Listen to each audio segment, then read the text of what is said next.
On the 8th of September 1965, the main Pakistani blow in the Khem Karan sector began to turn Asal Uttar from a prepared defensive idea into a test of survival.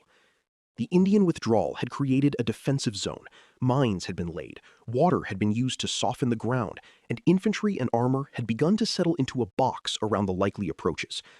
But all of that preparation still had to survive contact with Pakistan's armored strength. This was the day when theory met movement, when reports of enemy tanks became actual vehicles advancing through fields and along roads. The first blow mattered because it revealed whether the defense could absorb shock without breaking apart. If you would like to move beyond the podcast, you can see my available books at militaryauthor.me. And at trackpads.com, you will find magazines and galleries with hundreds of thousands of photos and videos to explore. The Pakistani offensive carried the confidence of an armored counterstroke meant to restore initiative after India had widened the war in Punjab.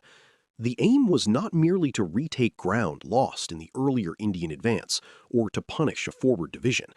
The larger purpose remained the possibility of breaking through Khem Karan, pushing toward Bhikhiwind, and threatening the routes toward Harike and the Beas crossings. That larger purpose gave urgency to the attack. The armored formation had to move fast enough to prevent India from turning withdrawal into a durable defense. Yet by the morning of the 8th of September, Indian preparation was already changing the battlefield. Pakistan was not advancing into empty space. It was advancing into a landscape deliberately made difficult. The opening of the attack should be imagined not as one perfectly ordered line of tanks appearing all at once, but as a developing crisis across routes, fields, and local positions. Pakistani units moved forward from the direction of Khem Karan and the Pakistani side of the border, probing and pushing into the Indian defensive zone. Dust, crops, artillery bursts, smoke, and limited visibility complicated what each side could see. Indian defenders had to interpret reports quickly. Where were the tanks? How many were coming? Were they supported by infantry? And which approach was the main threat? In battle, the first minutes of contact are often filled with uncertainty. The side that turns uncertainty into coordinated action gains an advantage far beyond the first exchange of fire. For the Pakistani tank crews, the battlefield was already refusing to behave like a clean, armored route. The ground did not allow unlimited freedom. Some areas were soft or waterlogged, some approaches were mined, and some fields concealed Indian positions until the range became dangerous. A tank force advancing into such country has to make constant choices. Stay on firmer roads and risk being predictable, or leave the road and risk bogging, mines, and hidden fire. Push ahead and risk outrunning infantry, or wait and lose tempo.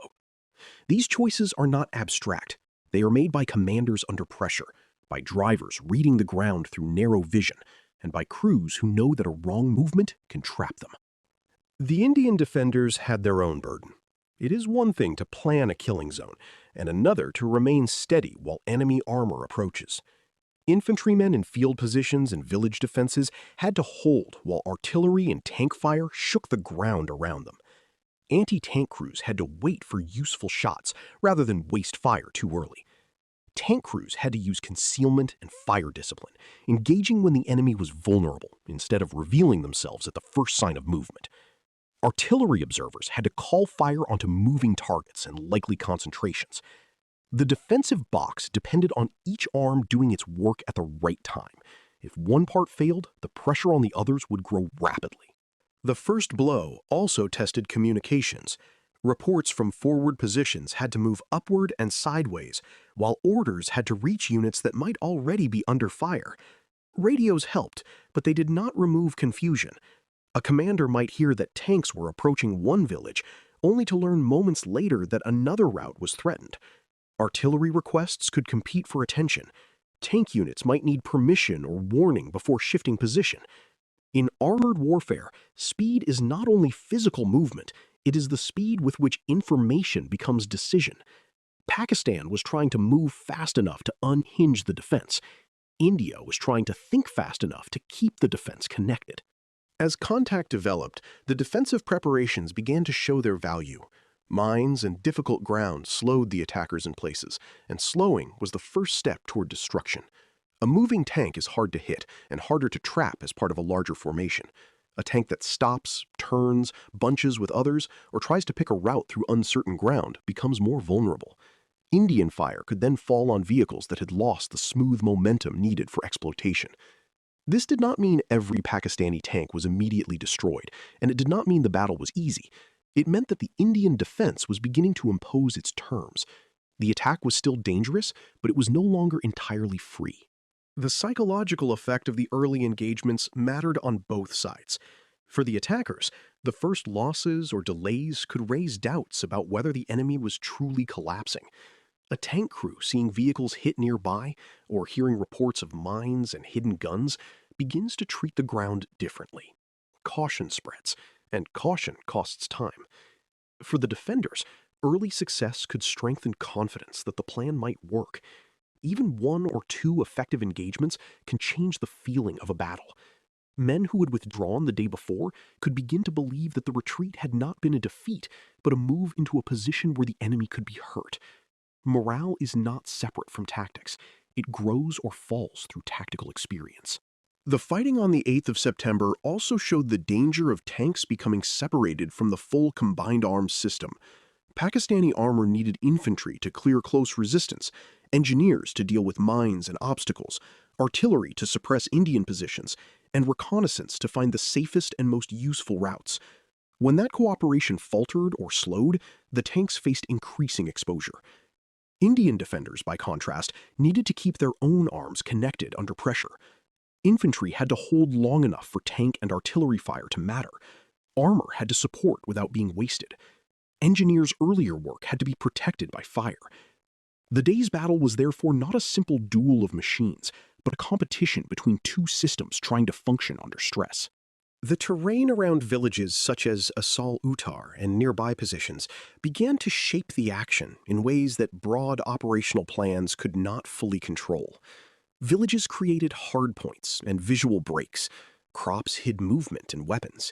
Wet ground and irrigation features limited the freedom of heavy vehicles. Roads became attractive because they promised firmness, but they also made movement predictable. This is one of the oldest truths of mechanized warfare. The attacker wants options, while the defender wants to reduce options. By the end of the first day's major contacts, the Pakistani thrust had not yet become the clean rupture imagined in the plan. It had entered a fight where every further move demanded more caution and more coordination.